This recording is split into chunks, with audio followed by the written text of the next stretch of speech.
Imagine a sea of sand. It stretches to every horizon, a vast silent ocean of gold under the immense weight of the sun, air shimmering with heat. For days, this is all a traveller would see. Then a flicker of green appears, a promise on the edge of sight. As you draw closer, it becomes a dense grove of palms. Their fronds rustle in a dry breeze. This is the Siwa Oasis. Life holds on here, fed by hidden springs. For thousands of years, it carried a powerful name, the Oasis of Amun-Ra, a sacred island in the desert. Its renown came from something more mysterious. Deep within the oasis, a temple stood. Inside, a powerful oracle spoke. Priests, trained in ancient rites, interpreted Amun's will. Geology shaped this refuge. A basin sunk below the sea. Groundwater under pressure rises, breaking out as springs. Fresh pools lie beside broad salt lakes, brines left by sun. Canals and rills guide the water to garden plots. Date palms stand first. Olives and acacias follow their shade. Birds skim the water. At dusk, a fox ghosts the reeds. Tracks cross the sands, a memory of caravans between Nile and Libya. Night comes clear and cold. Stars burn like small fires. Dawn returns the heat, the shimmer, the work of survival. And always the name of Amun draws travellers of every rank, pilgrims seeking counsel in the sand.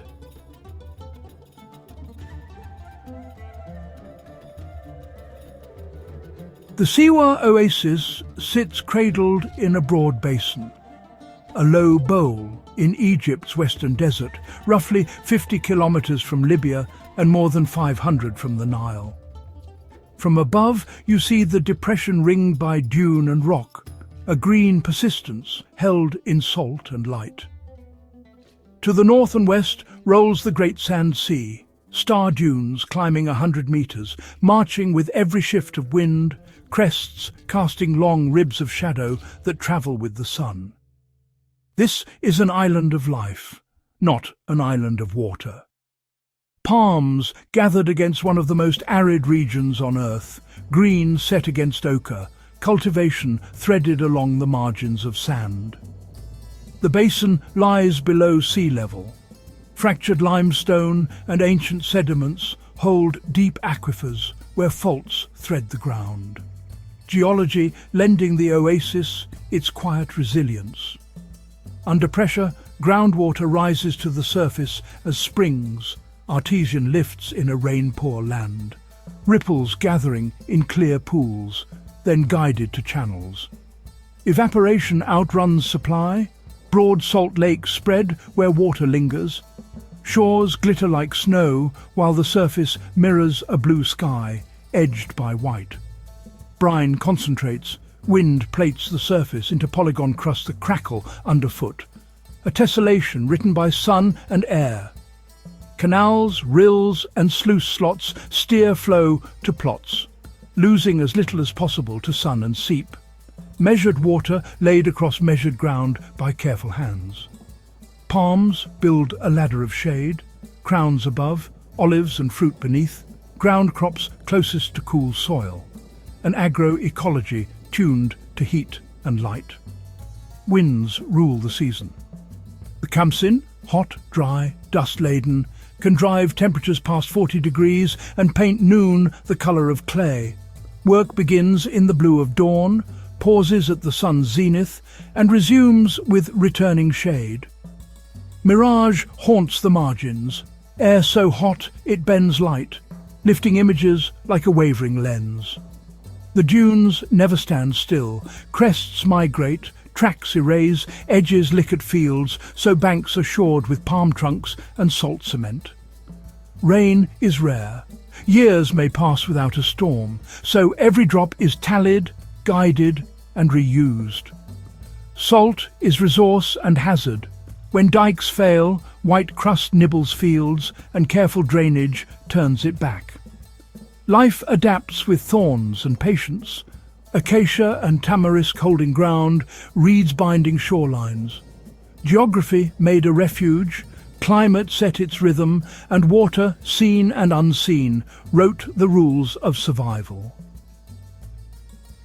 From this landscape of light and salt rose a renown that travellers and kings would carry. In pharaonic memory, this was the Oasis of Amun, the god whose plumes and ram's horns marked sovereignty. His name rode the desert winds, carried by caravans and court envoys to a sanctuary set apart by salt and light. Here Amazigh roots held fast. Isolation kept a distinct tongue alive, Siwi shaping thought, kinship and place. To Egyptian ears, it was Amun. Across the sea, Greeks said Ammon, and fused him with Zeus, crowning a single presence with two traditions. Stone remembers the sequence. Hieroglyphs cut deep, Greek letters scored after, Arabic blessings brushed on plastered walls. Scripts layer like dunes.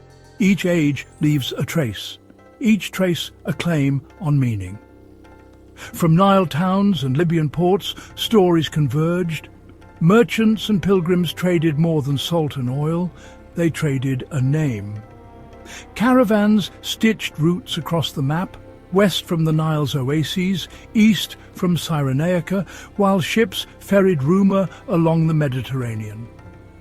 Siwa, likely from an older Berber word, took hold in speech and on maps, binding people to ground. Names travelled, shifted and returned, thick with prestige. Power whispered in titles, comfort carried in familiar sounds. The oasis learned to answer to all of them, while water and date shade sustained the ordinary day. To speak its names was to inherit their histories. Amun, Amon, Siwa, each a footprint in the same sand. Prestige clung to syllables. Identity rested in vowels shaped by the Siwi tongue. Between palms and brine, the names endured, tempered by sun, trade and prayer. Many scripts, one sanctuary, each letter a small shadow cast across the centuries. And still the oasis answers by its work. Canals cut straight, dates harvested, salt gleaming at the margins. A desert sanctuary, many tongues, one enduring place. The name remains, like light on water, travelling, returning, and settling here. Dawn lifts over the dunes. At Siwa, the heart was the Oracle of Amun, a sanctuary kept apart by sand, salt, and silence. Within its precinct lay forecourt and hypostyle, and deeper still the veiled Aditun, where the god's presence was kept. The bark of Amun rested behind curtains. Lamps trembled, linen rustled, incense wrote thin scripts in the air. Purifications came first, ablutions at a basin. Libations poured, the body made ready for speech. At drumbeat pace, the veil bark moved. The crowd hushed. Movements became meaning. Questions were posed in form, few words, formal vows. Replies came spare, by design. A scribe caught each syllable on papyrus. Like Delphi or Dodona, it promised counsel. Unlike them, Siwa stood remote. Prestige distilled by distance. Roots reached it from Nile and coast, memory guided threads across rock and dune to a name spoken with care. In 331 BCE, Alexander turned west, from the Nile toward the coast, then inland, seeking the god of Siwa. Sources report a sandstorm, thirst close at hand, horizons erased, the sun a smear in brown air. By night they steered by stars, order laid against chaos, step by step toward the palms. Tradition says rain saved them, then crows, black on white sand, led the column to water. At Siwa he entered the inner places, lamps dim, curtains breathing, where only the high priest walked. What passed within, he kept close. But the greeting, son of Ammon, was heard beyond the veil. Legitimacy followed, Egypt confirmed, empire burnished, the ram horn emblem entering his story. Letters and titles carried it outward, across harbours and halls, prestige moving with ships and rumour. Greek hands set it to papyrus. Officials echoed it in courts. The name of Siwa gathered weight. Pilgrims kept coming in Hellenistic and Roman years, offerings at thresholds, petitions whispered under painted ceilings. Prosperity followed in gifts and favour. Distance itself became proof of worth. In later centuries, the voice fell quiet. Stones cracked. One wall of the oracle endured against a clean sky. Yet the name carried on, echo on salt and wind, across deserts and seas to the present. And here life resumes its patient work. Dates and olives, water and salt, ordinary tasks beneath an extraordinary name.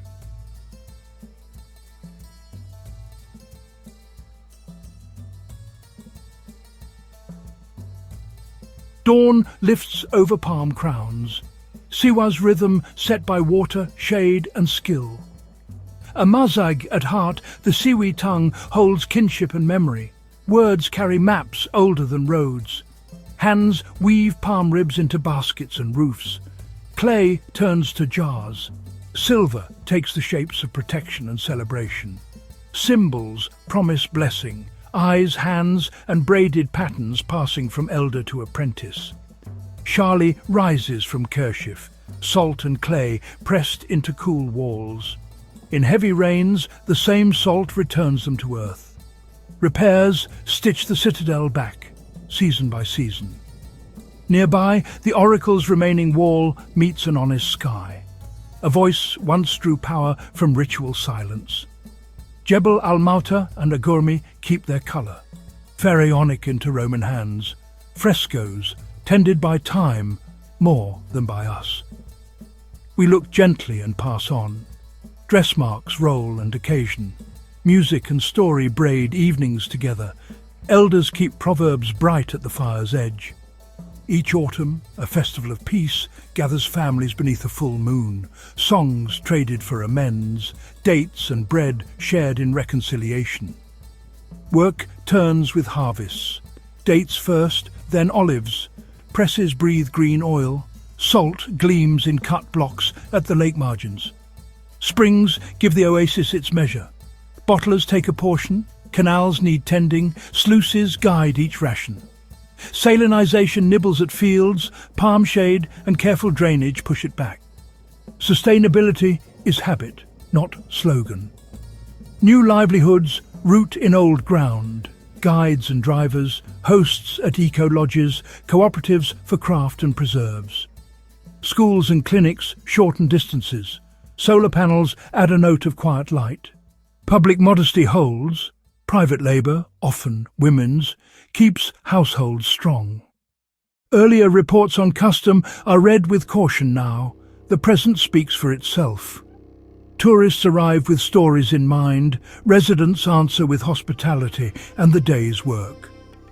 Water tallied, trees trimmed, walls patched against wind. Siwa keeps counsel between past and present. An oasis where culture endures by making tomorrow from patient hands today.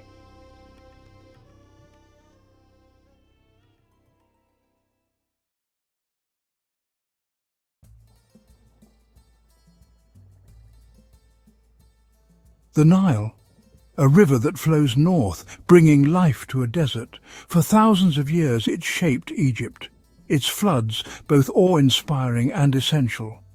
From fertile delta to arid desert, the Nile is a lifeline.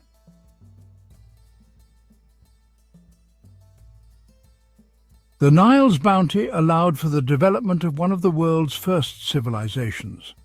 Ancient Egypt, a land of pharaohs, pyramids and powerful gods, emerged from the fertile banks of this mighty river. The Nile's waters provided sustenance, its floods brought fertility, and its navigable waters facilitated trade and communication. This allowed for the growth of cities, the development of complex social structures, and the flourishing of art, science, and religion. The ancient Egyptians lived in harmony with the river's rhythm, adapting their lives to its ebb and flow. Their calendar, their agriculture, and even their beliefs were intertwined with the Nile's cycles. It was more than just a river. It was the very foundation of their existence.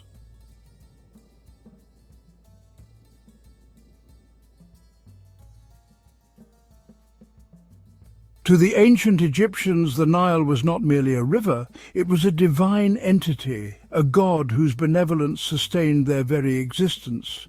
They called him Hapi, the god of the annual flood, depicted as a benevolent figure with a large belly and pendulous breasts, symbolizing fertility and abundance. Temples were erected in his honor, and elaborate rituals were performed to appease him and ensure the timely arrival of the annual flood. Offerings of food, flowers, and precious metals were made, and hymns were sung praising his life-giving waters. The pharaoh, considered the divine ruler and intermediary between the gods and the people, played a crucial role in these rituals. His connection to the divine was believed to influence the Nile's favor, ensuring the prosperity of the land and its people. The Nile's annual flood cycle dictated life in ancient Egypt. It marked the start of the agricultural year. Egyptians created a calendar based on its 3 seasons. Akhet, the inundation season, was a time of celebration. The Nile's silt renewed the land's vitality. Pere, the growing season, followed. Shemu, the harvest season, marked abundance and gratitude.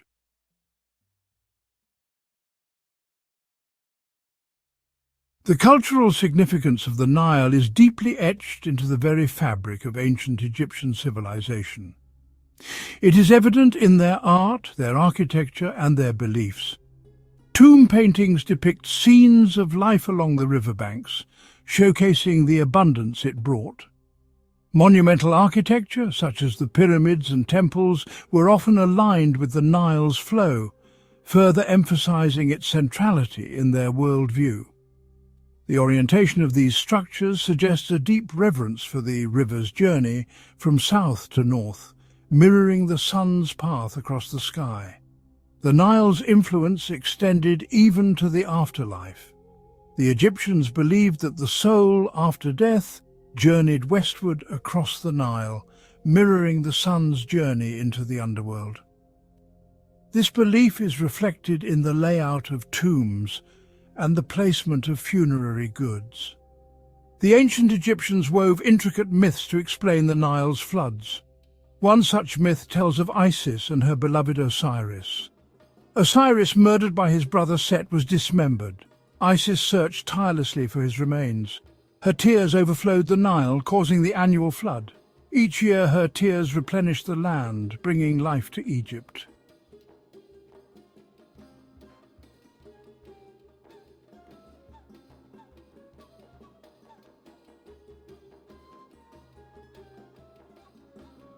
Another legend tells of Sekhmet, the fierce lion goddess of war and healing, and her role in the Nile's floods. According to the myth, Sekhmet, enraged by the disrespect shown to her father, the sun god Ra, unleashed her fiery wrath upon humanity. Her fury was so intense that she scorched the earth, turning the Nile blood-red. Fearing for the annihilation of humankind, Ra intervened, tricking Sekhmet into drinking a vast quantity of beer mixed with red ochre, resembling blood. Intoxicated, Sekhmet's rage subsided and she transformed into Hathor, the benevolent goddess of love and music. The red-tinged beer, symbolizing the floodwaters, flowed from her, replenishing the Nile and saving humanity from her wrath.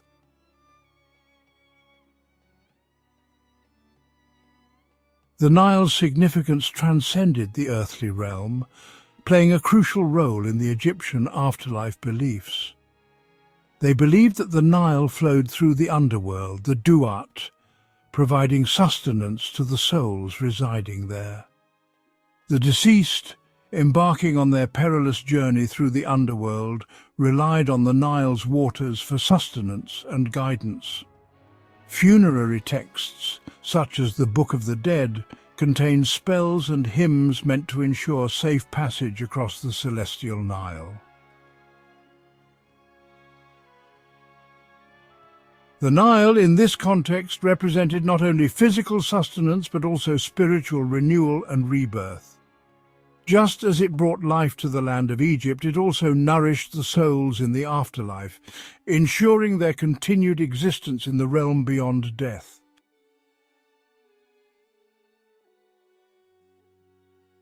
The lifeblood of ancient Egypt, the Nile's annual flood, was a spectacle as predictable as the rising sun.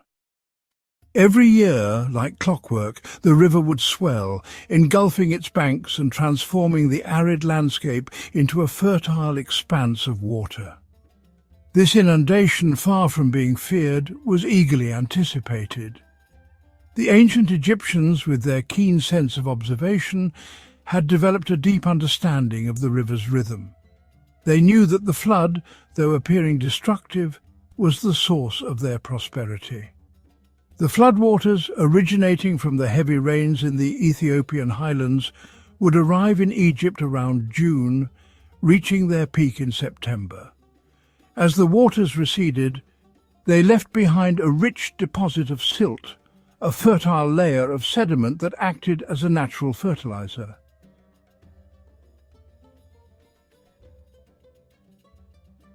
The ancient Egyptians recognized the source of their bounty, referring to the southern lands as Taseti, meaning the land of the bow. They understood that the floods were a gift from these distant lands. Expeditions were sent south to explore the river's origins, seeking to understand the forces that governed its flow. These journeys, though fraught with peril, provided valuable knowledge about the Nile's tributaries and the annual rainfall patterns that dictated the flood's intensity. The Egyptians developed sophisticated systems to measure the Nile's rise and fall, constructing nilometers, graduated stone structures placed within the river or nearby wells. These structures allowed them to predict the height of the flood and anticipate the year's harvest.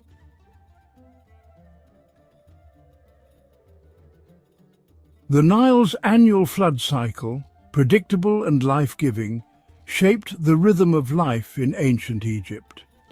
It dictated the agricultural calendar, the construction projects, and even the religious festivals.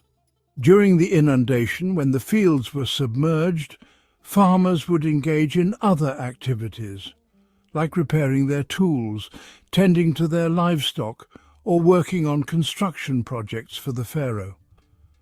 The flood season provided a period of relative respite from the demanding work of agriculture. As the floodwaters receded, the land, rejuvenated by the rich silt deposits, was ready for planting. Farmers would sow their crops, anticipating a bountiful harvest in the months to come. The success of their harvest depended on the Nile's generosity, a testament to their symbiotic relationship with the river.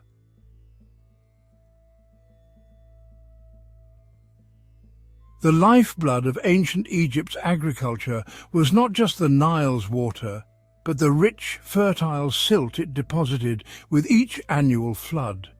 This black, nutrient-rich sediment, carried from the highlands of Ethiopia, held the key to the civilization's agricultural success. Unlike the alluvial soils of other river valleys, which often required years of cultivation to become fertile, the Nile's silt was immediately productive.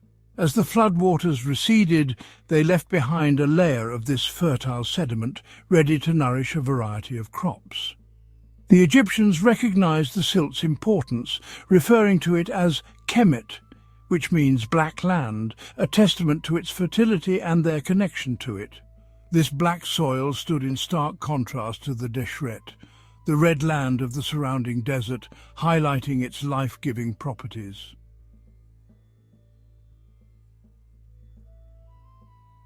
To maximize the benefits of the Nile's annual inundation, the ancient Egyptians developed an ingenious system of basin irrigation.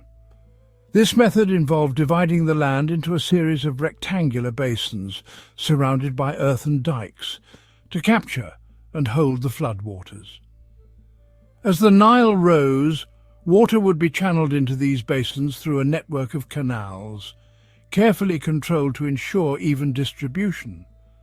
The floodwaters, laden with silt, would be allowed to sit in these basins for several weeks, saturating the soil and depositing their fertile load. Once the floodwaters receded, the basins, now filled with moist, fertile soil, were ready for planting.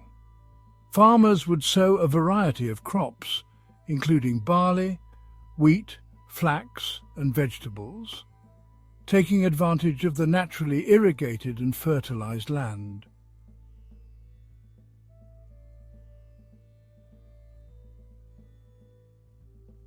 Egyptians developed perennial irrigation for year-round cultivation. This allowed them to grow crops even during the dry season. The shaduf, a lever system, was commonly used to lift water. Canals and ditches channeled water from the Nile to fields.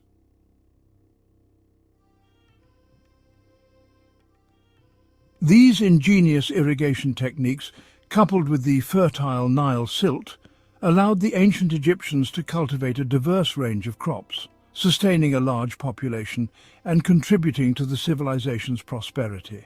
The staple crops of ancient Egypt were barley and wheat, used to make bread, beer and porridge. Flax, another important crop, was used to produce linen, a valuable textile for clothing and other purposes. Vegetables such as onions, garlic, lentils and lettuce added variety to their diet. The Egyptians also cultivated a variety of fruits, including grapes, figs, dates and pomegranates, which provided essential vitamins and sweetness. These fruits, often depicted in tomb paintings and offerings to the gods, were highly valued and considered symbols of abundance and prosperity.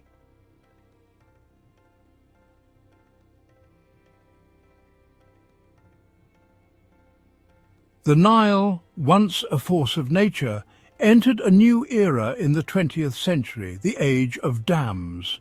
The Aswan High Dam, completed in 1970, altered the river's natural flood cycle. It brought significant changes, including irrigation, hydroelectric power and flood control. However, the dam's construction came at a cost. The silt now trapped no longer replenished farmlands downstream.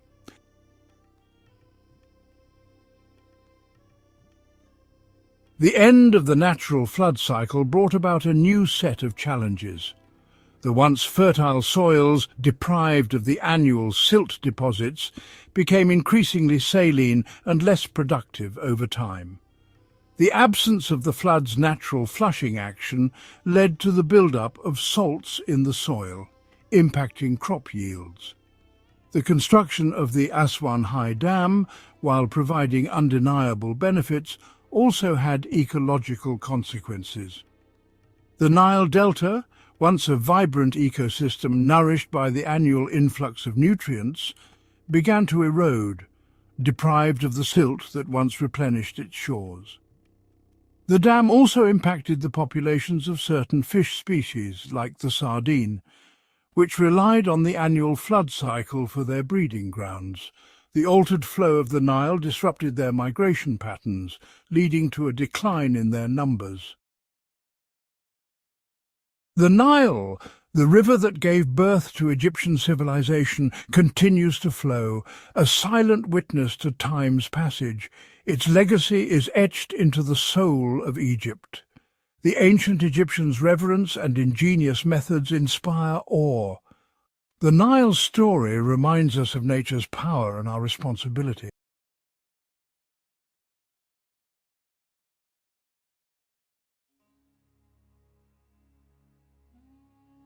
Welcome to Alexandria, a city steeped in history and legend. Join us now as we journey back in time to uncover the marvels of ancient Alexandria. In 331 BC, Alexander the Great founded Alexandria, near the ancient Egyptian settlement of Rakotis. He envisioned a grand metropolis, a vital link between Greece and the East. Alexandria was laid out on a grid system, adorned with magnificent buildings and monuments. Alexandria's strategic location made it a melting pot of cultures and a vital centre for trade. Goods flowed into Alexandria from as far as India and China, bringing new ideas and technologies.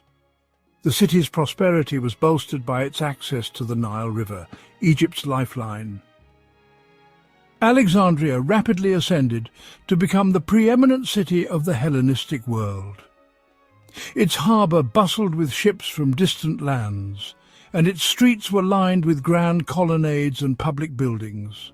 The city became a melting pot of cultures and languages, creating a vibrant and dynamic society. Alexandria's cosmopolitan nature fostered a spirit of intellectual curiosity and cultural exchange. The Library of Alexandria became the world's largest repository of knowledge. Scholars from far and wide came to study and collaborate, making groundbreaking discoveries. The Great Library, commissioned by Ptolemy I Soter, was a universal repository of knowledge. It housed countless scrolls on every conceivable subject, attracting scholars from across the Hellenistic realm. The library became a melting pot of ideas, pushing the boundaries of human understanding. The Ptolemies made Alexandria a haven for scholars, providing generous stipends and accommodations. The museum was a hive of intellectual activity, where scholars from various disciplines collaborated. Significant intellectual breakthroughs, like Euclid's Elements and Eratosthenes' calculation of the Earth's circumference, took place here.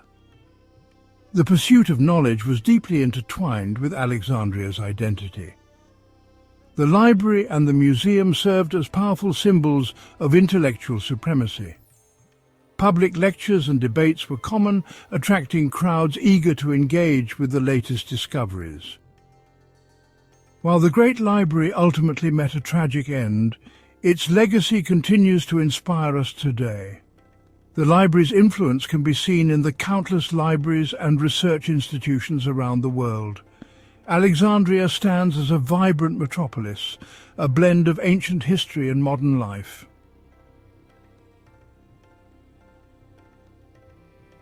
Central to Alexandria's prosperity was its role as a vital hub of international trade. Ships laden with goods from India and China sailed into Alexandria's harbour. The influx of wealth generated by trade transformed Alexandria into a city of unparalleled splendour. Under the Ptolemaic dynasty, Alexandria flourished, experiencing a golden age of cultural and intellectual achievement. The city's streets were lined with magnificent temples, theatres, and public buildings, reflecting diverse cultural influences.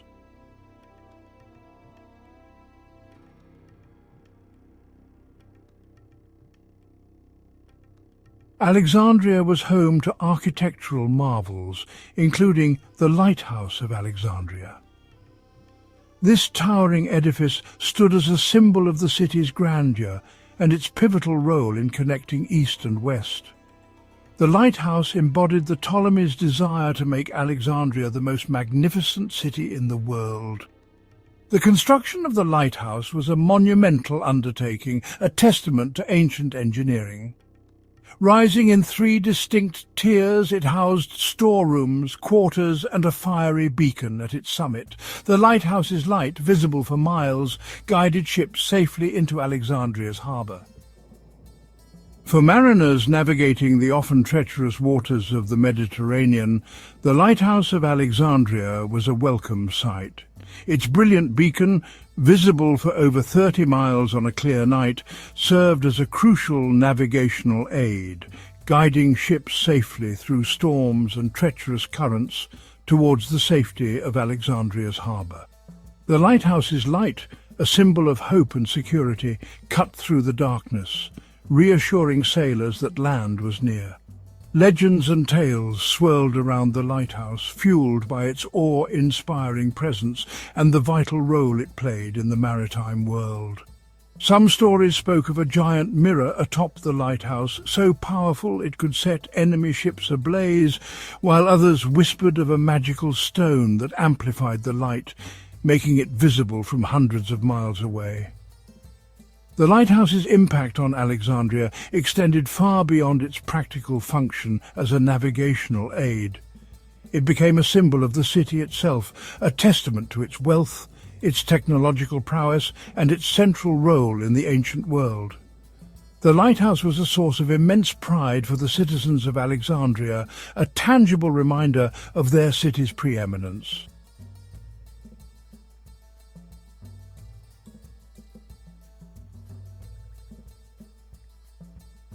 The lighthouse of Alexandria stood for centuries, a steadfast sentinel guarding the entrance to Alexandria's harbour.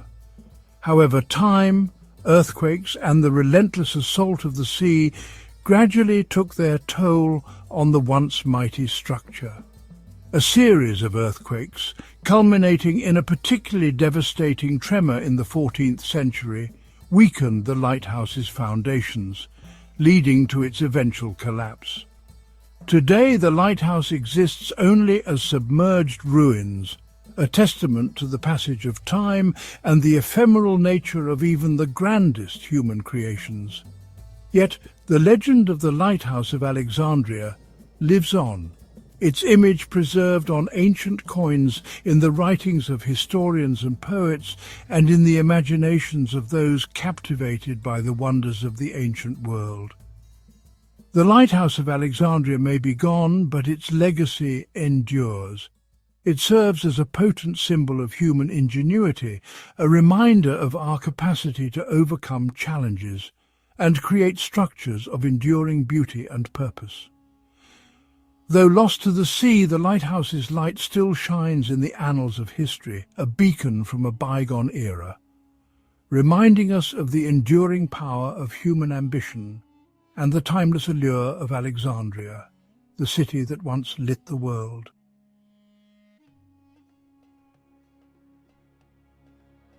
Alexandria, with its strategic location bridging east and west, became a crucial conduit for the dissemination of Hellenic culture throughout the Mediterranean world and beyond. Founded by Alexander the Great, a fervent admirer of Greek culture, Alexandria was envisioned as a beacon of Hellenism, a radiant centre from which Greek language, philosophy, art, and ideals would spread. The city's diverse population, a melting pot of Greeks, Egyptians, Jews, Romans and others, interacted and exchanged ideas, fostering a unique cultural blend that bore the hallmarks of Hellenism while incorporating elements from other civilizations. The Ptolemies, astute rulers who understood the power of culture, actively promoted Hellenism as a unifying force within their vast kingdom. They encouraged the use of the Greek language in administration and commerce, making it the lingua franca of the Eastern Mediterranean. Greek literature, philosophy, and scientific treatises were translated into other languages, making them accessible to a wider audience and ensuring their enduring influence. Alexandria's bustling marketplaces served as vibrant hubs of cultural exchange. Merchants from distant lands, their ships laden with exotic goods, brought with them stories, customs, and beliefs that intermingled with the city's already diverse cultural tapestry. Greek theatres staged performances of classical plays, introducing audiences from different backgrounds to the intricacies of Greek drama and mythology. The influence of Hellenism, disseminated from Alexandria, extended far beyond the city's walls, leaving an indelible mark on the cultural landscape of the Mediterranean and beyond. As Alexandria's fame grew, so too did its influence, with its cultural innovations and artistic achievements emulated in cities across the Hellenistic world. The Ptolemies, through a combination of political acumen and cultural diplomacy, played a pivotal role in fostering the spread of Hellenism. Ptolemaic princesses, renowned for their education and refinement, were often married into ruling families throughout the Hellenistic world, carrying with them the cultural values and artistic sensibilities of Alexandria.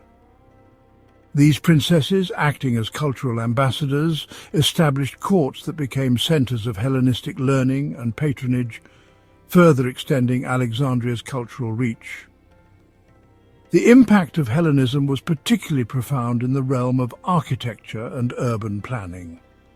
Cities across the Hellenistic world adopted the grid-like street plans, grand colonnades, and monumental public buildings that characterized Alexandria. Temples dedicated to Greek gods, theatres for staging Greek plays, and gymnasiums for athletic competitions became ubiquitous features of Hellenistic cities, reflecting the pervasive influence of Alexandrian architectural ideals.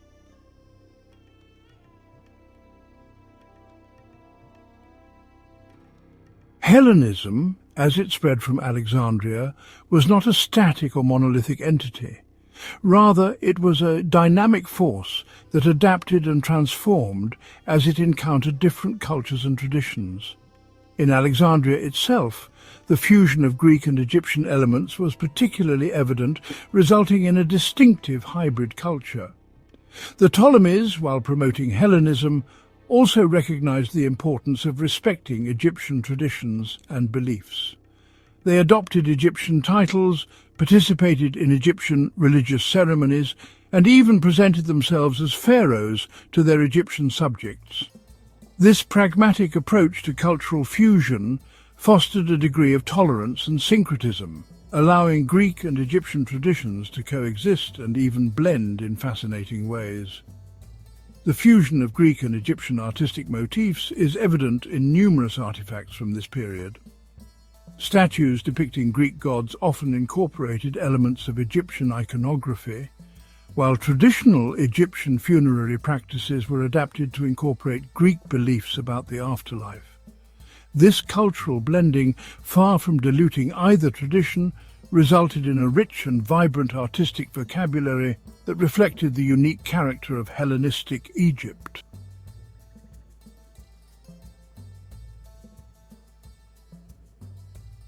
Alexandria, once a beacon of Hellenistic civilization, stands today as a testament to human ambition and the thirst for knowledge. Though ravaged by time, the city's legacy endures, woven into the fabric of Western civilization. The echoes of its glorious past resonate in our art, architecture and literature.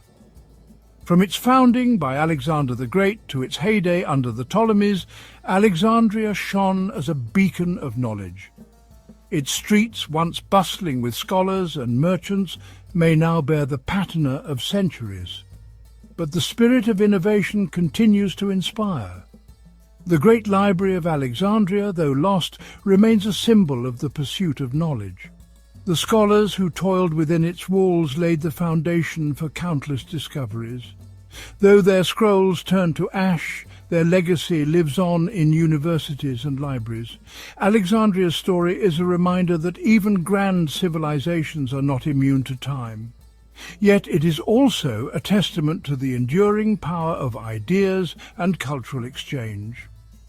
As we navigate our own time, we can draw inspiration from Alexandria's legacy, reminding us that curiosity and knowledge can illuminate the world.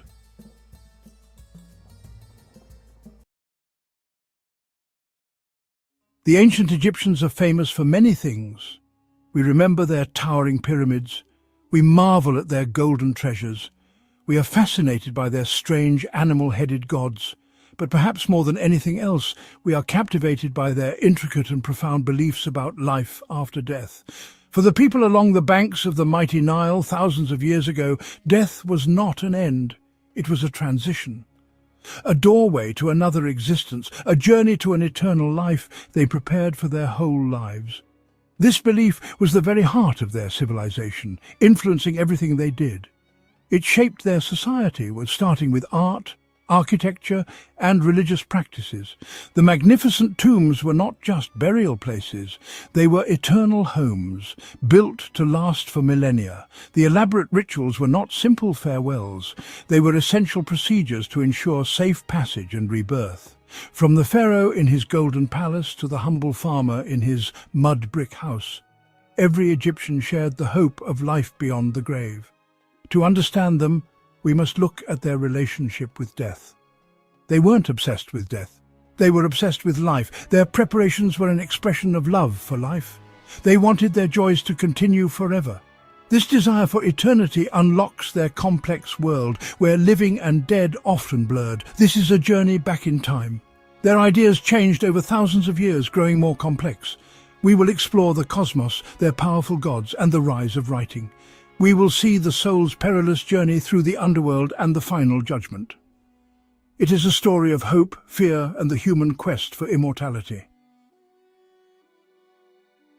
In ancient Egypt, religion was not separate from daily life. It was woven into the very fabric of society, a constant presence that connected everyone. At the center of this religious web was the powerful concept of the afterlife. This was not a belief reserved for a select few priests or nobles. It was a universal truth that united all Egyptians, providing a shared purpose and a common understanding of their place in the universe. The gods they worshipped were deeply involved in this process. Osiris, king of the underworld, Anubis, guide of souls. Both played crucial roles in the journey of the dead. Their stories and powers gave shape and meaning to what happened after death. The Egyptians believed that a proper burial was absolutely essential. It was the first and most critical step in securing a place in the afterlife. Without the correct rituals and a protected tomb, the soul could be lost forever, condemned to a restless and unhappy existence. This is why they invested so much time, effort and resources into their funeral practices. Elaborate tombs, careful preservation through mummification, wealth of objects buried with the dead, all part of a grand strategy to defeat death and equip the deceased for a new life. The development of writing was a revolutionary moment for these beliefs. It allowed ideas to be written down, standardized and shared more widely than ever before. Local traditions, spoken myths, could now be recorded in powerful texts. Sacred writings inscribed on tomb walls, papyrus scrolls and coffins acted as guidebooks for the dead. They contained spells, prayers and maps to help the soul navigate the dangers of the underworld. Writing the texts was itself a magical act, giving them power in the spiritual realm. These afterlife texts became a cornerstone of funerary culture. They provided a detailed script for the soul's journey. Pyramid texts, earliest for royalty. Coffin texts, available to more people. Book of the Dead, magical protection for those who could afford it. These texts reveal deep anxiety about the afterlife, but also incredible ingenuity, ensuring a safe arrival in paradise.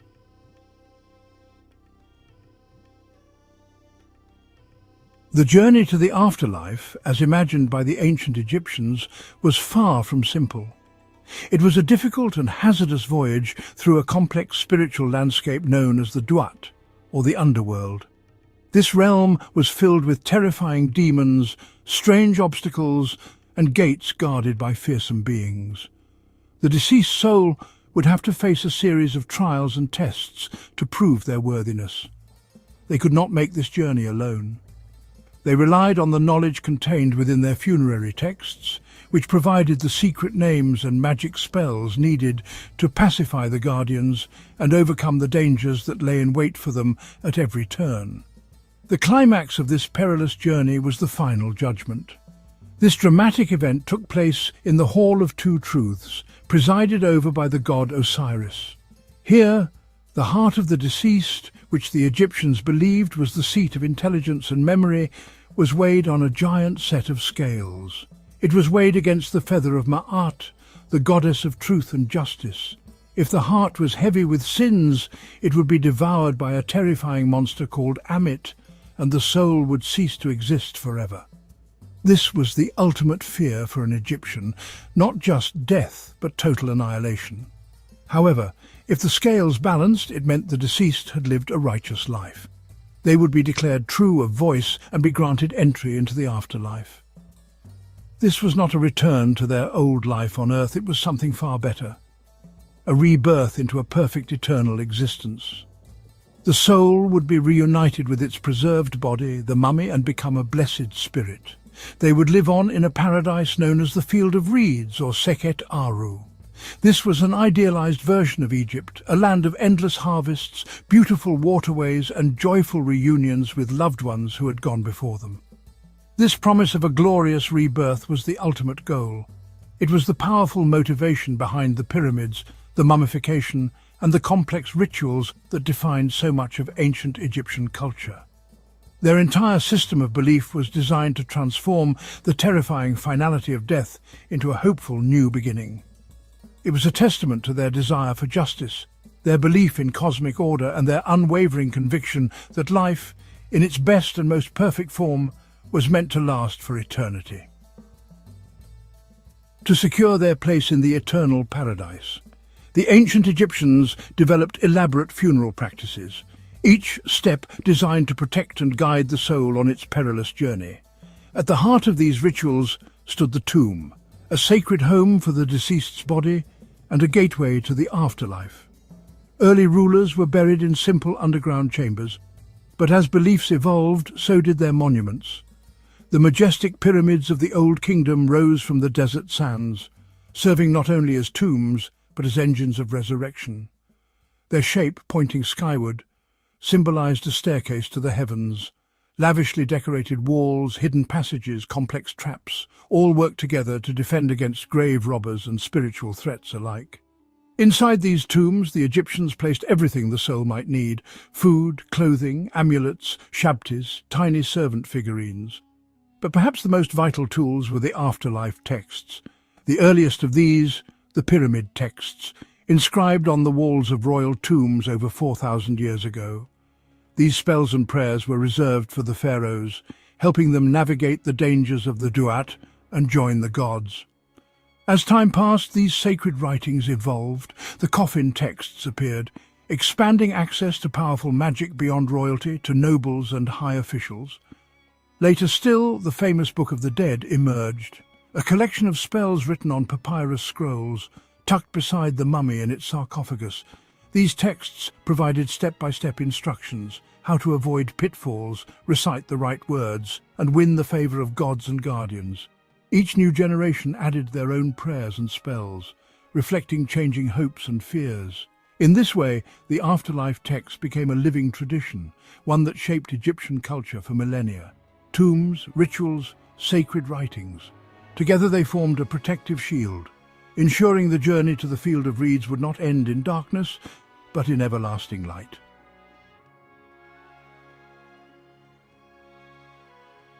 Across the millennia, the ancient Egyptians penned their hopes for eternity in ink and stone. Their funerary texts, more than mere words, became lifelines for the soul's voyage beyond death. Among these, the Book of the Dead stands as the most renowned.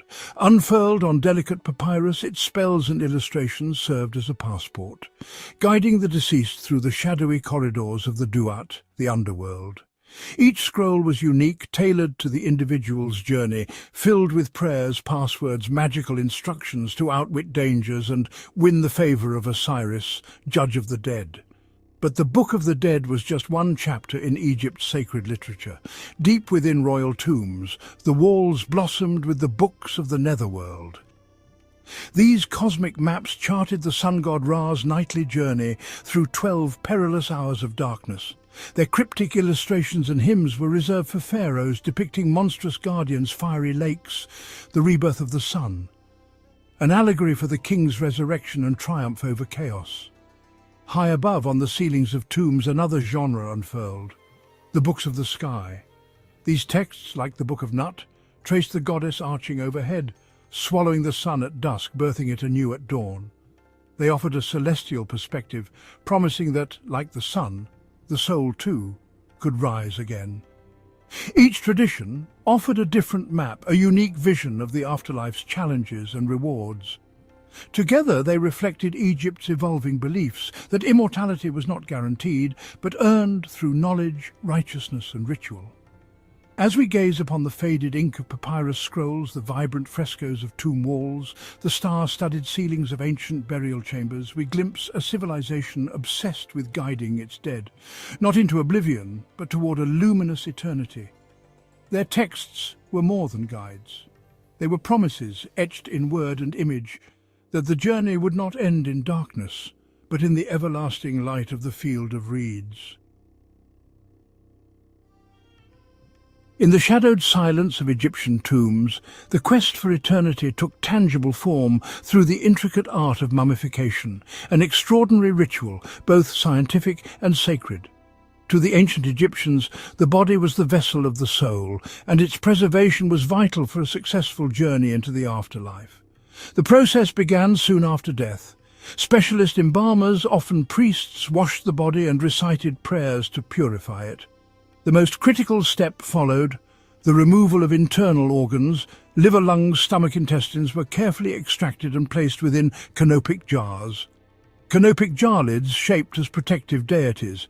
These jars were more than containers.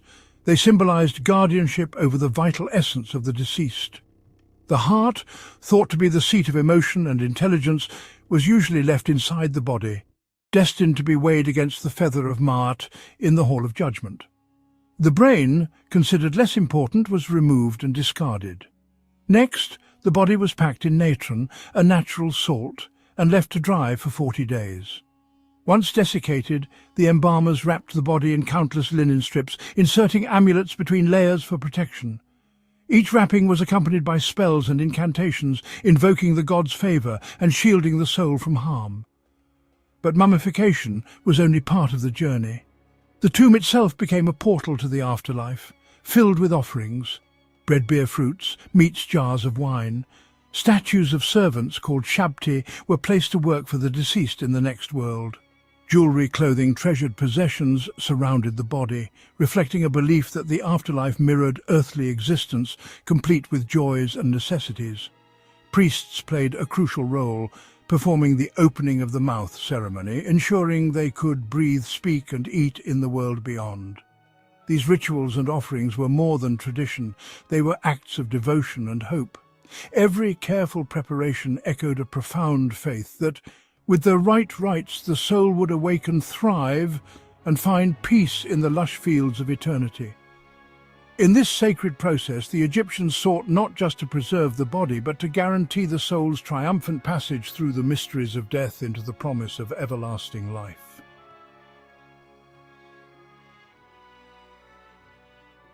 As the tomb doors sealed and offerings settled into silence, the true journey of the soul began. A voyage mapped in sacred texts and painted on the walls of eternal chambers. In ancient Egyptian belief, death was not an end but a crossing, a passage from the living to the afterlife. Guided by spells from the Book of the Dead, the soul, the Ba, set out on its perilous journey. First it crossed the celestial Nile, ferried by the divine boatman. The river marked the threshold between mortal life and the world beyond. On the far shore, the soul entered the Duat, the underworld. Darkness and danger reigned. The Duat was a labyrinth of gates and guardians, rivers of fire and fearsome beasts. Each obstacle was a test. Gatekeepers demanded secret knowledge or a protective spell. Funerary texts, inscribed and recited, were the soul's only guide. At the heart of the Duat awaited the Hall of Judgment, presided over Osiris. The soul's heart was placed upon a golden scale and weighed against the feather of Ma'at. Anubis watched with impartial eyes, while Thoth recorded the verdict. If the heart was pure, the soul passed to the field of reeds, a paradise like earthly life. There the soul, reunited with loved ones, toiled in abundance and basked in eternal peace. If the heart was heavy with sin, Amit devoured it, and the journey ended in oblivion. Through these stages, crossing trial judgment, the Egyptians imagined a spiritual odyssey. Each peril and each prayer reflected a hope. With devotion, wisdom and the favour of the gods, the soul could transcend death and awaken in the afterlife. With every tomb painting and funerary text, the ancients immortalized this voyage, a testament to their quest for immortality and their belief that the soul's story had only just begun. In the shadowed halls of the afterlife, beneath star-strewn ceilings and eternal columns, the soul faced its most crucial trial, the judgment of the dead. Here, in the awe-inspiring Hall of Judgment, The fate of every soul was decided, an event watched over by the mightiest deities of the Egyptian pantheon. At the heart of the hall, Osiris, lord of the afterlife, sat upon his golden throne, shrouded in regal linen and crowned with the white and red of Upper Egypt and Lower Egypt. Before him, the scales of justice gleamed in the half-light, a symbol of perfect balance and truth. Anubis, the jackal-headed guardian of the dead, guided the trembling soul forward. With careful hands, Anubis placed the soul's heart, believed to be the seat of memory, conscience and emotion, on one side of the scale. On the other side rested the feather of Ma'at, the goddess of truth and cosmic order. The moment was sacred and still. As the scales tipped, Thoth, the ibis-headed scribe of the gods, recorded every detail with unerring precision, his papyrus scrolls capturing the soul's fate for eternity. Watching nearby, Ma'at herself stood serene, her feather a radiant beacon of justice. But lurking at the foot of the scales was Amit, the fearsome devourer, her form part lion, hippopotamus and crocodile, the three most dangerous beasts of Egypt. Her jaws parted in anticipation, ready to consume any heart weighed down by sin, dooming the soul to oblivion. If the heart balanced with Ma'at's feather, if the soul had lived with honesty, compassion and respect for the gods, the path to the field of reeds opened. There eternal joy awaited. But if the heart was heavy with wrongdoing, Amit devoured it, and the soul was erased from existence, lost forever. This divine judgment was not only a test of deeds, but a measure of the soul's harmony with truth and order.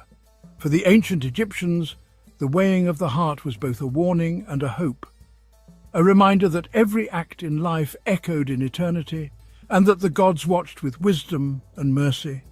With each judgment, the Egyptians reaffirmed their most sacred belief, that to live justly was to be worthy of immortality, and that the ultimate reward, or punishment, awaited in the halls beyond death. Beyond the Hall of Judgment, where the fate of each soul was weighed with divine precision, lay another formidable trial, the Lake of Fire. In the ancient Egyptian imagination, this was no ordinary body of water. It was a churning, fiery expanse, its surface rippling with flames, annihilate, transform. For those souls whose hearts had not found perfect balance, the Lake of Fire was a place of dread and destruction.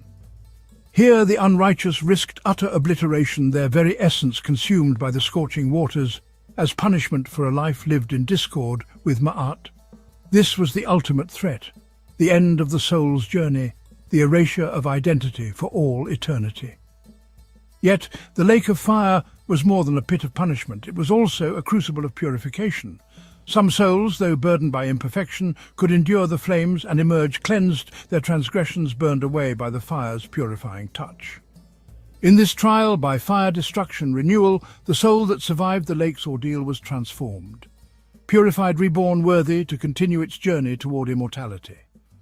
Fire itself held deep mythological significance for the Egyptians. It was a force of chaos, danger, light regeneration. In sacred texts, fire was invoked by gods and priests alike to destroy evil, ward off chaos, renew the world at dawn. The Lake of Fire, then, was a testing ground, a place where the soul faced the duality of fire as a threat to the unworthy, as a promise of renewal for those who could endure. Ultimately, the Lake of Fire was not just a symbol of fear, but of hope. It reminded the living that even after death, the path to perfection was possible. The fires of trial could lead to spiritual rebirth. For the ancient Egyptians, the soul's journey was never truly over. It was a continual process of testing transformation, the pursuit of eternal harmony with the divine. After the soul has emerged from its trials, purified by fire, judged by the gods, and found worthy, it enters the long-awaited paradise of Sekhet Aru, the field of reeds. To the ancient Egyptians, this was the ultimate reward, a realm of eternal abundance, peace and joy. Sekhet Aru was imagined as a vast, sunlit expanse of fertile fields bordered by tranquil waterways, mirroring the lush banks of the Nile in its most perfect form. Here golden crops grew tall, and the air shimmered with the promise of endless harvests. Tomb paintings and sacred texts depict this paradise as an idyllic landscape, a place where the soul could plough fields that never failed, gather fruit that never spoiled, and rest beneath palms that never withered. But Sekhet Aru was more than just a land of plenty. It was a place of reunion and restoration. Loved ones long departed awaited each other, families reuniting in joy, friends and ancestors greeting the newly arrived soul. In this paradise all suffering and sorrow were left behind. The worthy would dwell alongside the gods and the blessed dead, sharing in feasts, music and laughter for all eternity. For ancient Egyptians, Sekhet Aru embodied the highest hope, that a life lived in harmony with Ma'at, the cosmic order, would be rewarded with everlasting happiness. The field of reeds was not a distant, abstract concept. It was a vivid vision of fulfillment, a promise painted on tomb walls and written into the Book of the Dead. In Sekhet Aru, the journey of the soul found its perfect conclusion. Here, eternal life was not simply endless existence, but a state of harmony, joy and reunion. A reflection of everything the Egyptians cherished about life, made immortal. For them, the field of reeds was a testament to the power of hope, the beauty of the afterlife, and the enduring human longing for happiness beyond the horizon of death.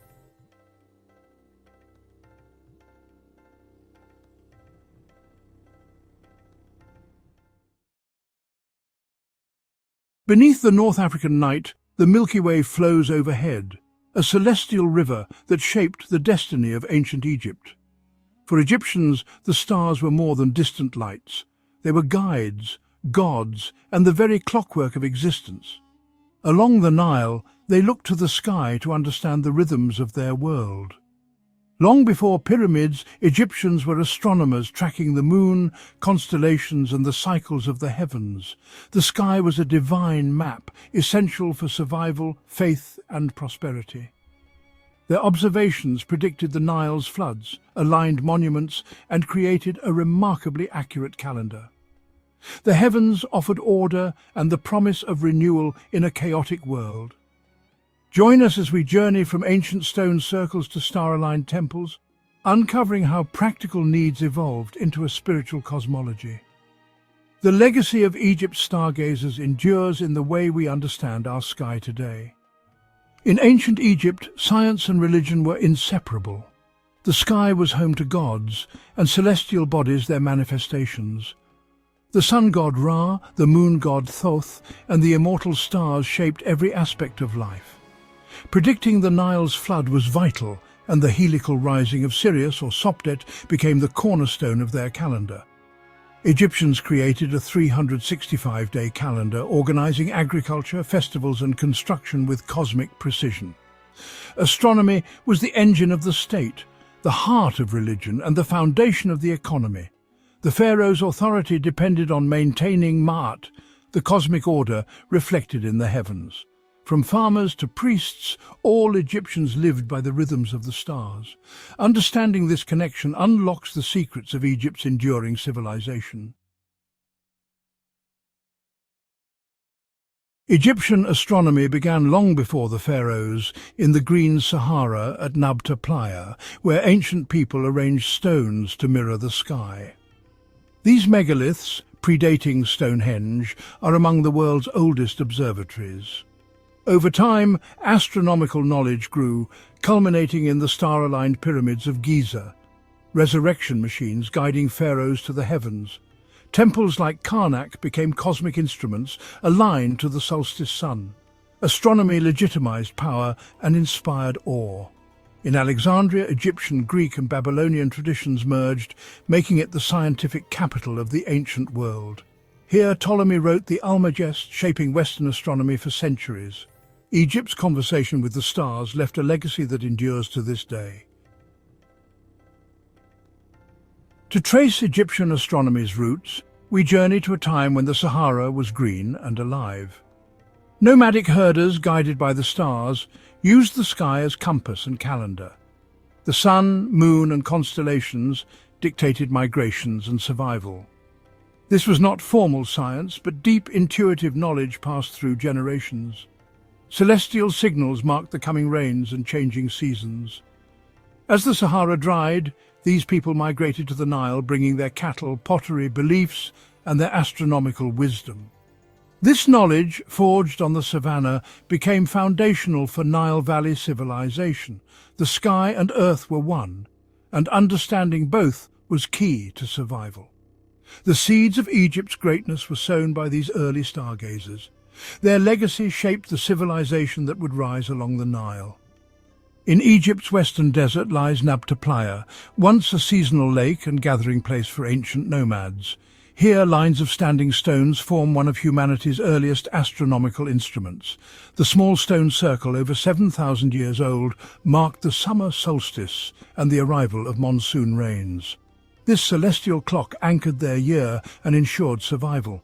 Larger megaliths align with the rising of stars like Sirius and Orion, creating a map of the night sky. Nabta Playa's alignments predate Stonehenge and the pyramids, revealing a sophisticated understanding of the cosmos. These people organized to quarry and erect massive stones with astronomical precision. Nabta Playa is a silent monument to humanity's first astronomers. It shows our ancient desire to find order in the cosmos. Their achievements laid the groundwork for Egypt's later scientific wonders. Nabta Playa's stones were more than markers. They formed a complex system for tracking celestial cycles. Gates in the central circle aligned with the solstice sunrise, confirming the cosmic order and the coming rains. Beneath the sands, a reverently buried cow hints at the sacred link between cattle, the sky, and later Egyptian deities like Hathor. The alignments allowed for a reliable calendar, essential for planning migrations and rituals. This practical astronomy brought structure to their lives and shaped their future. The stones are evidence of abstract thinking and long-term pattern recognition. Nabta Playa's principles of alignment and calendar making were carried to the Nile Valley. There they evolved into the magnificent science of the Pharaohs. The journey from desert stones to cosmic temples began here, under the ancient stars. The story of Nabta Playa and its stargazing inhabitants does not end in the desert. Around 3,800 BCE, the climate of North Africa shifted dramatically. The monsoons that had sustained the Green Sahara retreated south, and the land began its final transformation into the arid desert we know today. This profound environmental change forced a great migration. The cattle-herding peoples of the Western Oases packed up their belongings and moved east towards the one place where life could still flourish on a grand scale, the fertile, well-watered corridor of the Nile River Valley. This was a pivotal moment in human history. These migrants were not primitive hunter-gatherers. They were a people with a rich cultural and intellectual heritage. They brought with them their domesticated cattle, their sophisticated pottery techniques, and their complex social structures. Most importantly, they carried in their collective memory a deep and practical knowledge of the stars. This astronomical legacy, developed over countless generations in the open expanse of the savannah, would now be applied to a new environment with a different set of challenges and opportunities. The rhythm of life was no longer dictated by monsoon rains, but by the annual inundation of the great river. The astronomical skills honed at Nabta Playa proved to be perfectly adaptable. The need to predict the seasonal rains was replaced by the even more critical need to predict the Nile's flood. The ancient observers noticed that the flood arrived each year shortly after the star Sirius, the brightest star in the sky, reappeared at dawn. They applied their calendar-making skills to this new celestial event, creating the 365-day civil calendar that would become a hallmark of Egyptian civilization. The practice of aligning structures to the solstices and key stars, first seen in the desert stone circles, would evolve into the precise orientation of temples and pyramids. Thus, the prehistoric astronomy of the Sahara Desert did not vanish. It was transformed. It became the bedrock upon which the pharaonic state was built. The cattle cults of the desert may have evolved into the worship of celestial deities like Hathor and Nut. The chiefs who could interpret the heavens likely became the first priests and rulers. The legacy of Nabta Playa is therefore profound. It demonstrates that the origins of Egyptian civilization and its extraordinary astronomical achievements lie not just on the banks of the Nile, but in the deeper past of the African continent among a forgotten people who first learned to read the secrets written in the stars. As cultures unified along the Nile, astronomical knowledge shaped their state. They needed a calendar to govern their agricultural society. Building on traditions, they created a calendar. The early Egyptians turned their gaze to the sun and the stars, seeking a more constant and predictable measure of time for their burgeoning civilization. They observed the solar year was approximately 365 days long. The year was divided into 12 months of 30 days, plus 5 extra days for deities' birthdays. This calendar was consistent, aiding officials in calculations. This system united Egypt under a predictable rhythm. The year reflected the Nile's agricultural cycle. The Egyptians knew their 365-day calendar was not perfect and would slowly drift out of sync with the seasons. They used the star Sirius, which they called Sopdet, to reliably signal the start of the Nile's annual flooding. The helical rising of Sirius almost perfectly coincided with the first signs of the Nile's waters beginning to swell. The star's reappearance was the true New Year's Day, announcing the season of inundation. Her rising was a moment of immense religious significance, celebrated with festivals and rituals.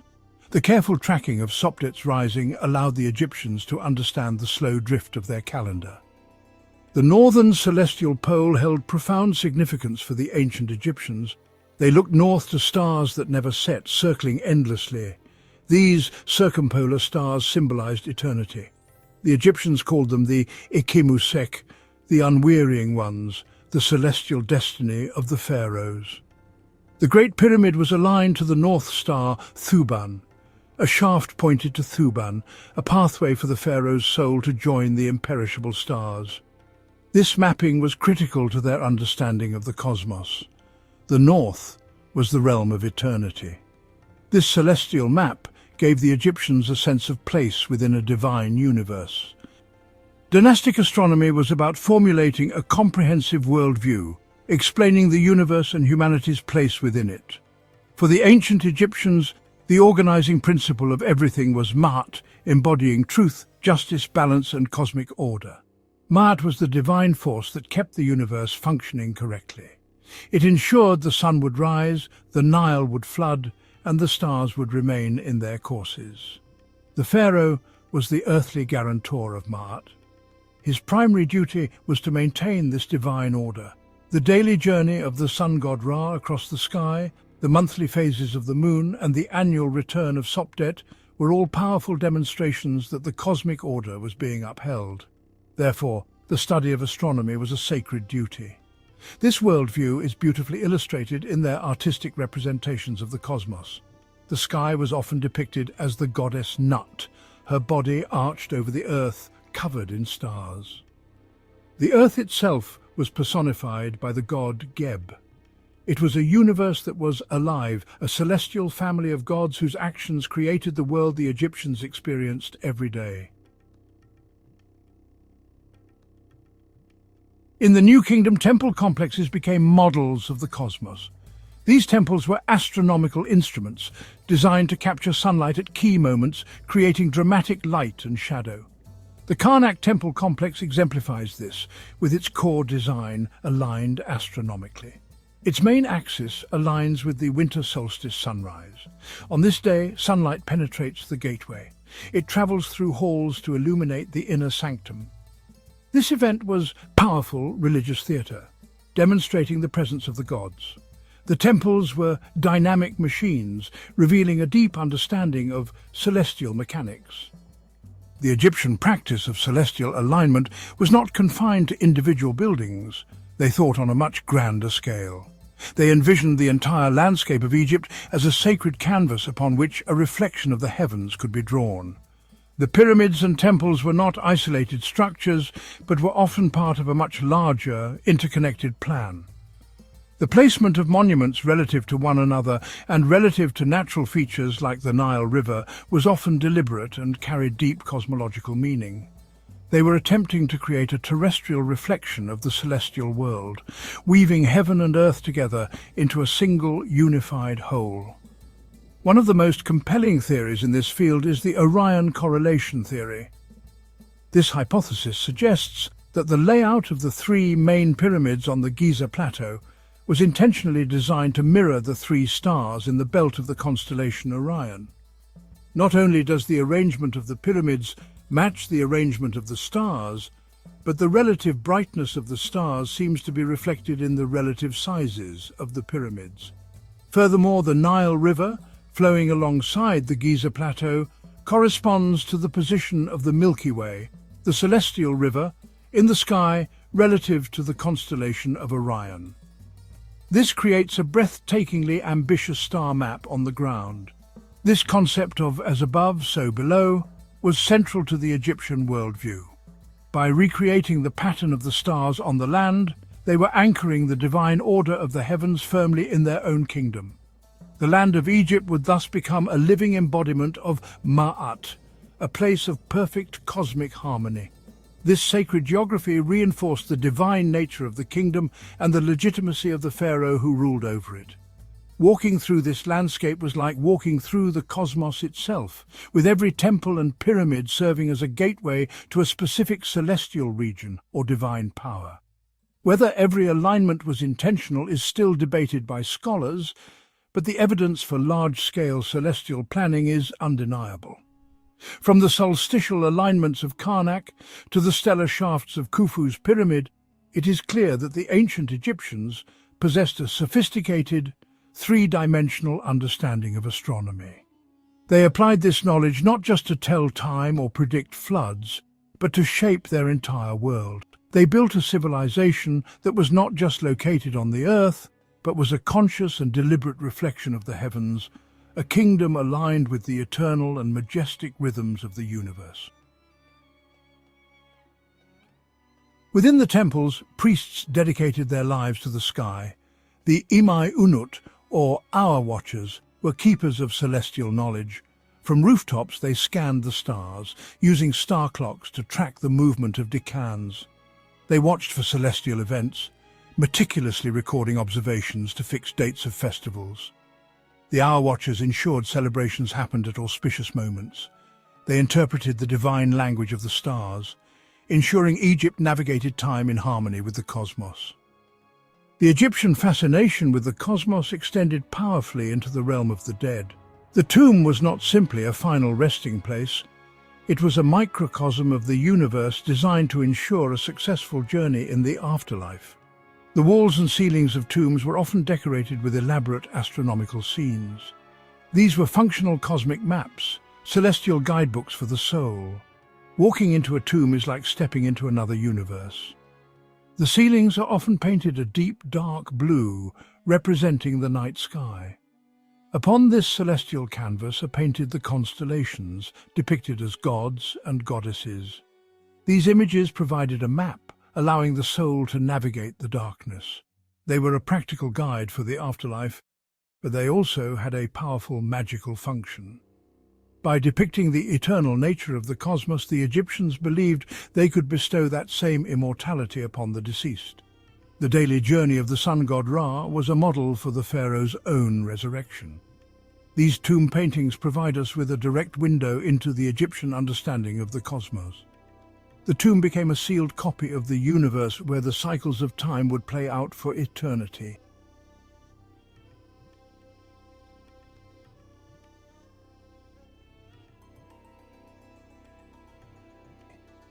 The Temple of Hathor in Dendera features the renowned Dendera Zodiac, a magnificent map of the heavens created around 50 BCE. It represents a fusion of Egyptian astronomy with Greek and Babylonian ideas. The zodiac is a circular bas-relief featuring familiar constellations. It blends traditions, incorporating new knowledge while retaining its unique character. The disk depicts planets as gods sailing in celestial boats. It's a complex clock, calendar, and cosmological diagram. The Dendera zodiac encapsulates the journey of Egyptian stargazing. It reminds us that the sky was a vibrant realm, guiding them in life and death. Egyptian astronomy entered a brilliant final chapter. In 332 BCE, Alexander the Great brought Egypt into the Greek world, founding Alexandria. It became the Hellenistic world's intellectual heart, a multicultural metropolis. Alexandria became a crucible where Egyptian wisdom was reforged with Greek cosmology. Egyptians brought vast observational data and star charts. The Greeks sought mathematical models of the cosmos. Babylonian astronomy added mathematical prowess. Scholars combined Egyptian, Greek and Babylonian traditions. The Museum and Great Library was a research institute. Scholars like Eratosthenes and Hipparchus worked here. Alexandria amplified Egypt's legacy, preparing it for the future. In the 2nd century CE, long after Alexandria had passed from Greek to Roman rule, the city produced its most celebrated astronomer. His name was Claudius Ptolemy.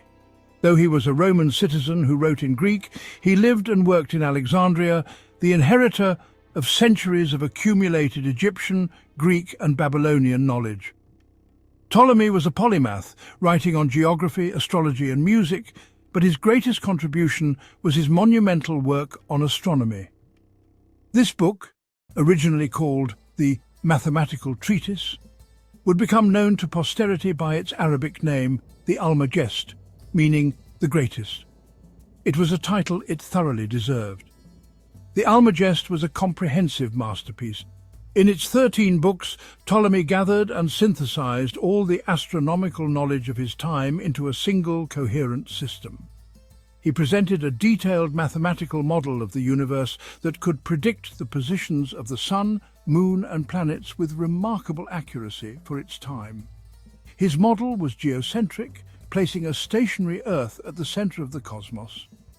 To explain the complex and sometimes backward or retrograde motions of the planets, he used an ingenious system of circles on circles, known as deferents and epicycles. It was a complex but workable model that accounted for what observers saw in the sky. Ptolemy's work was not just about theory, it was grounded in observation. He drew heavily on the star catalogue of his predecessor Hipparchus, refining it and adding to it. He included a list of over 1,000 stars organized into 48 constellations, many of which we still recognize today. The Almagest provided tables that allowed users to compute the positions of celestial bodies for any given date. It was a complete astronomical toolkit, a user's manual for the entire universe as it was then understood. Its combination of theoretical elegance and practical utility made it an indispensable text for any serious astronomer. The influence of the Almagest was immense and long-lasting. For more than 1,400 years, it was the foundational text for astronomy in the Byzantine, Islamic and Western European worlds. It was copied, translated and studied by generations of scholars. It so successfully explained the heavens that it became the undisputed authority, its geocentric model going largely unchallenged until the work of Copernicus in the 16th century. Ptolemy, working in Roman Egypt, had created the final, crowning achievement of ancient astronomy. His work stands as a powerful testament to the intellectual legacy of Alexandria, a city built on Egyptian soil and nurtured by its ancient tradition of looking to the stars. Ancient Egyptian astronomy, from prehistoric stone circles to Ptolemy's models, spans 5,000 years. One lasting gift is the 365-day calendar. Adopted by Julius Caesar, it evolved into the Gregorian calendar. The concept of dividing the day into 24 hours comes from the Egyptian system of tracking day and night. The idea of mapping the sky is a tradition that Egypt perfected. Meticulous records provided data for later Greek and Roman astronomers. The astronomical alignments of the pyramids continue to inspire awe. They remind us of a civilization seeking harmony between earthly existence and the cosmic order. The greatest legacy is the spirit of inquiry, finding meaning in the night sky. From the stones of Nabta to the libraries of Alexandria, ancient Egyptian astronomy reveals humanity's quest for its place in the universe. Etched into Egypt's landscape, from star-aligned pyramids to sun-drenched temples, it wove together agriculture, religion and the state, guided by the stars. Their contributions echo today. Our calendar descends from their 365-day system. The 24-hour day has roots in temple hour watches. The cosmos, as an ordered place, was embodied in Ma'at, the divine order. This culminated in Ptolemy's Almagest, defining the Western universe for a millennium. Knowledge of the pharaohs became the foundation for the future. The light of Sopdet became a beacon of knowledge. When we look up, we see through ancient Egyptian eyes. Their cosmic perspective endures, connecting us to those first stargazers on the Nile.